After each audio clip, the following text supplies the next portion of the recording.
ഞാൻ മുമ്പ് പറഞ്ഞൊരു കമന്റ് നമ്മുടെ മജീദ് ഓർത്തു വെക്കുന്നുണ്ട്. പാലക്കാട് ജില്ലയിലുള്ള വിനിത ചേച്ചിയുടെ വീട്ടിലേക്ക് ഇതുവരെ റോഡായിട്ടില്ല. തീർച്ചയായും ആയിട്ടില്ല. പക്ഷേ പഞ്ചായത്തിലെ പുതിയ ഭരണസമിതി ഒരു പരിഹാരം കാണുമെന്ന് പ്രതീക്ഷിക്കുകയാണ്. റോഡ് എന്നത് ഒരു ബേസിക് നീഡാണ്. അതുകൊണ്ട് തന്നെ പുതിയ ഭരണസമിതികളെല്ലാം ഇത്തരം പരാതികൾ പരിശോധിക്കും, പരിഹരിക്കും എന്ന് നമ്മൾ പ്രതീക്ഷിക്കുകയാണ്. നെയ്യാറ്റിൻകര കാരക്കോണത്ത് നീന്തൽ പരിശീലന കുളത്തിൽ 7ാം ക്ലാസ് വിദ്യാർത്ഥി മരിച്ചു എന്നുള്ള വാർത്തയുണ്ടായിരുന്നു. അതുമായി ബന്ധപ്പെട്ട റിപ്പോർട്ടിലേക്കാണ് നമ്മൾ ഇനി പോകുന്നത്. ഇതാണ് നെയ്യാറ്റിൻകര മലയൻകാവിലെ നീന്തൽ പരിശീലന കുളം. പേരിൽ നവീകരണമെന്നുണ്ടെങ്കിലും നേരിൽ കണ്ടാൽ ഇതൊരു മരണക്കിണിയാണ്.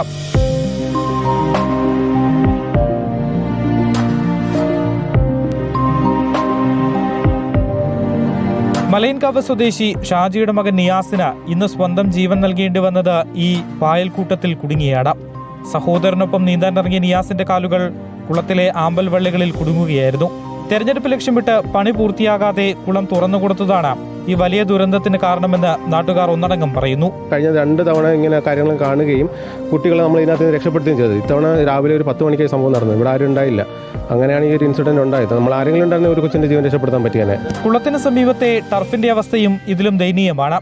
1/4 ഭാഗം പോലും പണി തീരാത്ത ഇവിടെ നെറ്റുകൾ കെട്ടാൻ സ്ഥാപിച്ച സ്റ്റീൽ ബീമുകൾക്ക് ബോൾട്ട് പോലുമില്ല.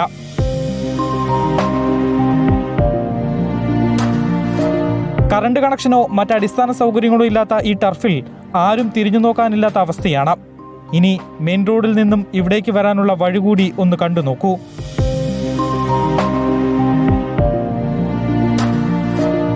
ജനവാസമില്ലാത്ത ഈ പ്രദേശത്ത് ഒരു അപകടം നടന്നാൽ പുറം ലോകമറിയാൻ വൈകും.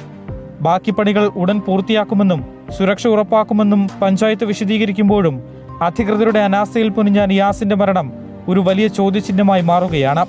റിപ്പോർട്ടർ, തിരുവനന്തപുരം.